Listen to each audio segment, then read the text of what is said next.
نحمده ونصلي على رسوله الكريم أما بعد أعوذ بالله من الشيطان الرجيم بسم الله الرحمن الرحيم قال الله تعالى في القرآن المجيد إن صلاتي ونسكي ومحياي ومماتي لله رب العالمين وقال النبي صلى الله عليه وسلم إنما الأعمال بالنيات كما قال عليه الصلاة والسلام.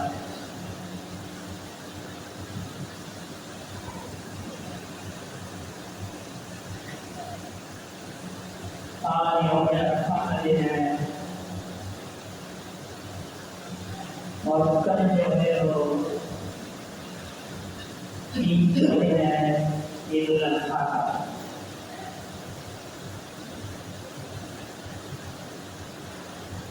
اللہ پاک نے مسلمانوں کو دو طرح کی عبادات واجب فرمائی ہے، ایک ہے بدنی عبادت اور ایک ہے مالی عبادت. بدنی عبادت وہ جس کا تعلق انسان کی ذات سے ہے، اس کے بدن سے ہے، یعنی نماز، روزہ، کلمہ طیبہ. اور مالی عبادت کے تعلق انسان کے مال سے،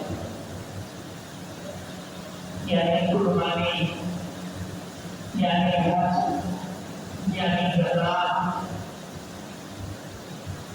جو بدنی عبادت ہے ہر مسلمان کو فرض ہے. نماز ہر مسلمان کے ہر حال میں فرض ہے. جو بالغ ہو گیا ہے، 15 سال کی سے زیادہ کی عمر ہو گئی، اس کو نماز فرض ہے. وہ تندرست ہو، بیمار ہو، سفر میں ہو، حضر میں ہو، لیکن اس کو نماز ہر حال میں پڑھنی ہے. ایسا حکم ہے کہ کھڑے ہو کر نہ پڑھ سکتا ہو تو لیٹ کر پڑھ لیں، لیٹ کر نہ پڑھ سکتا ہو تو لیٹ کر پڑھ لیں، لیٹ کر نہ پڑھ سکتا ہو تو اشارے سے پڑھ لیں، لیکن چھوڑنے نہیں ہے. لیکن جو مالی عبادات ہے ان میں اللہ تعالیٰ نے ایک نصاب مقرر فرمایا ہے، یعنی ہر فرد کا مالی عبادت نہیں ہے. جس کو اللہ نے مال دیا ہو کہ خاص حد سے زیادہ جس کو ہم نصاب کر رہے ہیں تو اس پر کوئی فرض نہیں، مالی عبادت ہے. حج ہر کسی پر فرض نہیں ہے. جس کو اللہ نے مال دیا ہو، استطاعت دی ہو کہ حج پہ جا سکتا ہو، اس کا فرض ہے. زکات ہر کسی پر فرض نہیں ہے، ہر کسی پر واجب نہیں ہے، بلکہ جس کو اللہ نے مال دیا ہو 52 تولہ چاندی یا اس سے زائد رقم یا 7.5 تولہ سونا، تو وہ جو نصاب ہے اس نصاب سے زیادہ جس کے پاس لگا ہے اللہ نے اس کو زکات کو واجب کیا ہے. اسی طرح قربانی ہے. قربانی بھی ہر شخص پر واجب نہیں ہے، بلکہ اس شخص پر واجب ہے جس کو اللہ نے صاحب نصاب بنایا ہے. اب یہ قربانی ہے کیا؟ یہ قربانی اللہ کے حبیب صلی اللہ علیہ وسلم نے فرمایا. صحابہ کرام نے عرض کی حضرت نبی قربانی کیا ہے؟ فرمایا تمہارے باپ ابراہیم علیہ السلام کی سنت ہے. سب ساتھیوں نے یہ واقعہ بارہا سنا ہوگا. حضرات علماء بھی بیان فرماتے ہیں موقع کی مناسبت سے ابراہیم علیہ السلام کو خواب میں اللہ پاک نے حکم دیا کہ اپنے بچے کو قربان کرو. اسماعیل علیہ السلام کی قربانی کا حکم تھا تو آپ نے یہ خواب جو ہے اسماعیل علیہ السلام کو سنایا. انہوں نے فرمایا کہ ٹھیک ہے اللہ نے حکم پہ عمل کرنا. قربانی کا یہ حکم یہ میرے یا بچنے کے لیے نہیں تھا، یہ میرے یا بچنے کے لیے نہیں تھا. وہ تو ابراہیم علیہ السلام جب اس حکم میں کامیاب ہو گئے چھوڑی تو ابراہیم علیہ السلام نے اسماعیل علیہ السلام کو چلائی ہے، میں نے وہ نہیں چلائی ہے.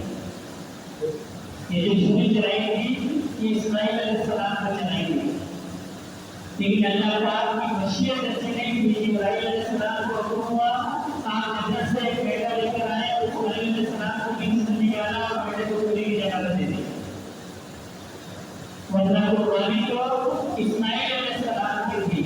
یعنی ایسی چیز کی قربانی تھی جس کو تم سب سے زیادہ محبوب رکھتے ہو. یہ تو اللہ پاک نے فضل فرمایا کہ جنت سے بیٹا آ گیا ہو، کیونکہ وہ کامیاب ہو گئے تھے. اپنی طرف سے وہ لوگوں کو قربان کر دیا تھا، اپنی طرف سے انہوں نے قربان کر دیا تھا. اللہ کو یہ اللہ ایسی پسند آئی، یہ قیامت تک کے لیے ابراہیم علیہ السلام کی یہ سنت جاری ہو گئی. اللہ نے حضرت ابراہیم علیہ السلام کو اور آپ کے خاندان کو بڑا نوازا ہے، بہت نوازا ہے. نبی کریم صلی اللہ علیہ وسلم کی شریعت کے اندر بہت سارے احکامات ایسے ہیں جو حضرت ابراہیم علیہ السلام سے نیچے ہیں. بہت بات ہے.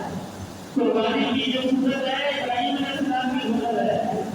صفا اور مروا میں جو روزہ ہے یہ بی بی حاجرہ کی سنت ہے، ابراہیم علیہ السلام کی روزہ. آگے زمزم جو ہے یہ اسماعیل علیہ السلام کی بیٹیوں سے اللہ نے جاری فرمایا ہے. تو نبی کریم صلی اللہ علیہ وسلم کی امت کو حضرت ابراہیم علیہ السلام سے خاص کام ہوئے، اسی لیے اس کو امت ابراہیم بھی کہتے ہیں.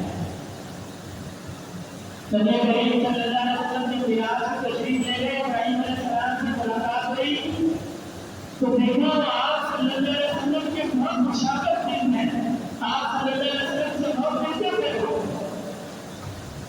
تو یہ جو قربانی ہے یہ خواہشات کی قربانی ہے. یہ اپنی پسندیدہ چیز کو اللہ کی راہ میں قربان کرنے کا نام ہے. اور یہ جو بکرا ہے، یہ حکمہ ہے، یہ جو گائے ہے، یہ اصل میں اس کا اظہار ہے کہ یہ اللہ آپ نے حکم دیا ہے قربانی کرنے کا، آپ نے قربان کرو. اور بکریت کی فضیلت ہے، نبی کریم صلی اللہ علیہ وسلم کی حدیث مبارکہ کا مفہوم ہے کہ جس کو اللہ نے استطاعت دی ہو، مال دیا ہو اور وہ قربانی نہ کرے تو ہماری عید کا بھی تو نماز پڑھنا ہے. آج ہمارا معاشرہ ہمارا ایسا ہو گیا کہ آپ کو بہت بڑے فرصتی ملیں گے، اس کو الگ ملیں گے کہ جی قربانی بھی کرنے کی دلائی کو دے دیتے ہیں. آپ نے یہ علاقہ موبائل پکڑا ہوگا، 1 کروڑ کی گاڑی سے اترے گا اور قربانی کو جائے گا، لیکن غریب کی مدد کر دیتے ہیں. غریب کی مدد ایک الگ معاملہ ہے، مسجد میں پیسے دینا یہ الگ معاملہ ہے، مساکین کو خرچ کرنا یہ الگ معاملہ ہے، اور قربانی کرنا یہ الگ معاملہ ہے. یہ قربانی اللہ کا حکم ہے اور نبی کریم صلی اللہ علیہ وسلم نے 100 حکموں کی قربانی ایک ساتھ کی. اب حالات بڑے صحابہ کرام کے زمانے میں غربت بھی بہت تھی. ایسی غربت تھی کہ ایک صحابی نے عرض کی یا رسول اللہ میرا نکاح کروانا ہے.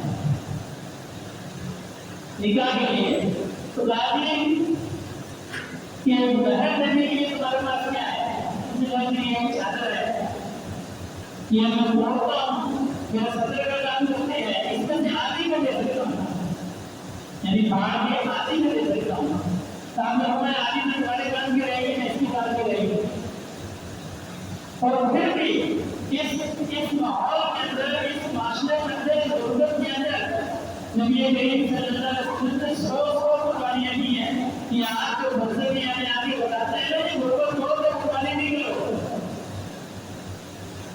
دل میں مسئلہ میں ڈالتا ہے شیطان کی طرح کہ جی غربت بہت ہے، قربانی نہیں کرو. تو 100 بھی نبی کریم صلی اللہ علیہ وسلم نے قربانی فرمائی ہے.